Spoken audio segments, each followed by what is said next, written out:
चला नमस्कार विद्यार्थी मित्रांनो। तर पहिल्यांदा सर्वांसाठी एक अतिशय आनंदाची बातमी की ज्या महत्त्वाच्या 3 ऍड ह्या वर्षी येणार होत्या, ज्या आपण पाहतो की बऱ्याच कालावधीमधून येणार होत्या, त्यामध्ये पहिली ऍड आपण पाहिली की पशुसंवर्धन विभागाची, ज्यामध्ये व्हेटरनरी सायन्सचे जे डॉक्टर आहेत ते क्वालिफाय होते।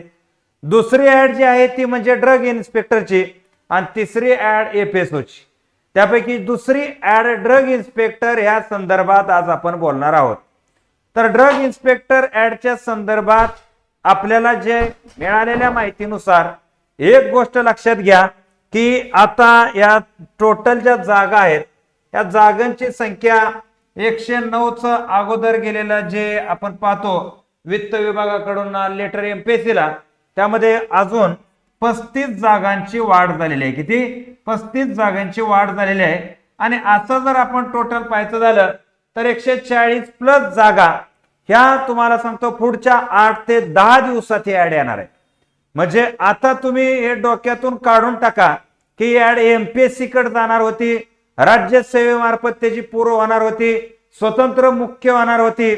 हा जो कयास होता आपला, हा कयास आता ज्याला फुल स्टॉप मिळालेला आहे आणि ही ऍड स्वतंत्र अशी ड्रग इन्स्पेक्टर म्हणूनच येणार आहे।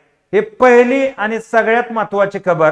दुसरी महत्त्वाची खबर की यामध्ये ही ऍड म्हणजे पुढच्या 8 ते 10 दिवसाच्या आत ही ऍड येणार आहे। त्यामध्ये फक्त एकच अडचण बाकी आहे आणि तेवढी अडचण म्हणजे काय, ह्याचं क्वालिफिकेशन जे आहे, ह्या क्वालिफिकेशनच्या संदर्भातली अडचण इथं अजून पण तीच आहे आणि त्याचे अंतिम टप्प्यामध्ये मीटिंग आलेली आहे।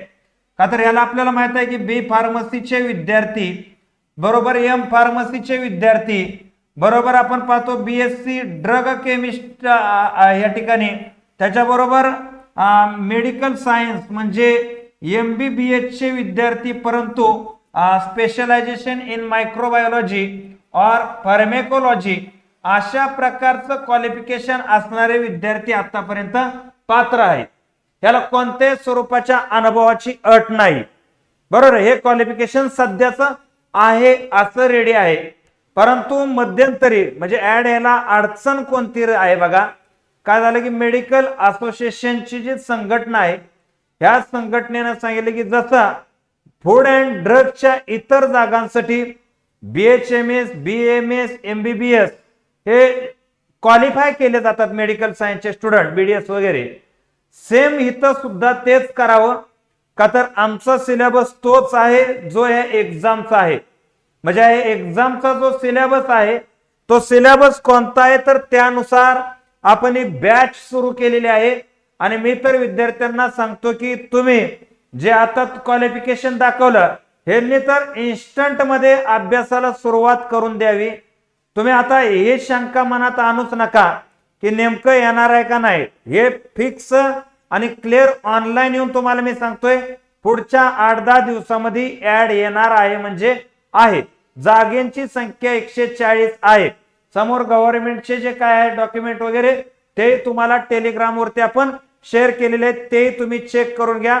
आपल्या डिस्क्रिप्शन मध्ये टेलिग्रामची लिंक आहे, त्या टेलिग्रामला जॉईन राहा। म्हणजे अशा प्रकारे बॅच घ्यायला काय अडचण आली तर 7038 155 255 वरती कॉल करा किंवा ऍपची लिंक आहे त्यावरती जा आणि ऍप डाउनलोड करा। तर आपला मुद्दा काय होता की या विद्यार्थ्यांचं जे मत आहे, ज्याला आपण मेडिकल ग्रॅज्युएट विद्यार्थी म्हणतो, हे मेडिकल ग्रॅज्युएट विद्यार्थ्यांचं म्हणणं आहे की आम्हाला पण क्वालिफाय करण्यात यावं आणि ह्या संदर्भात त्यांच्या क्वालिफिकेशनच्या संदर्भात महत्त्वाचा निर्णय घेणं सध्या बाकी असल्यामुळं ऍड थांबलेली आहे। अन्यथा ऍडचं पुरेपूर अप्रुव्हल जे आहे हे अप्रुव्हल झालेलं आहे। त्यामुळे लवकरात लवकर हे जे विद्यार्थी आहेत त्यांनी बेनबोबाट अभ्यासाला लागा। हे जे मेडिकलचे विद्यार्थी आहेत त्यांना थोडीशी वाट बघावं लागेल, का तर हे क्लिअर झाल्याशिवाय ऍड येणार नाही। का तर मागच्या वेळेस सुद्धा ही ऍड जी आहे पात्रतेच्या निकषामध्ये न्यायालयाच्या या ठिकाणी चक्रामध्ये गुंतलेली होती आणि यावेळेस मात्र तसं ती गुंतू नये पण अगोदरच आयोग संबंधित विषय क्लिअर करते, तेही चांगलीच गोष्ट आहे। का तर परत ऍड आल्यानंतर एक्झामसाठी उर्वरित दिवसांची संख्या फार कमी असेल, स्थानिक स्वराज्य संस्थेचे इलेक्शनच्या अगोदर अर्थात ऑक्टोबरच्या आसपास ही परीक्षा होईल. त्याच्यामुळं अभ्यास जे पात्र आहेत हे धडधडीत पात्रता आहेत, पात्रतेच्या संदर्भात आपण व्हिडिओ टाकलेले आहेत. त्याच्याबरोबर म्हणजे सिलेबसच्या संदर्भात व्हिडिओ टाकलेले आहेत, ते आपल्या युट्यूबला जाऊन तुम्ही पाहू शकता. ही माहिती तुम्हाला लक्षात आली असेल तर या ठिकाणी मी थांबतो. जय हिंद, जय महाराष्ट्र.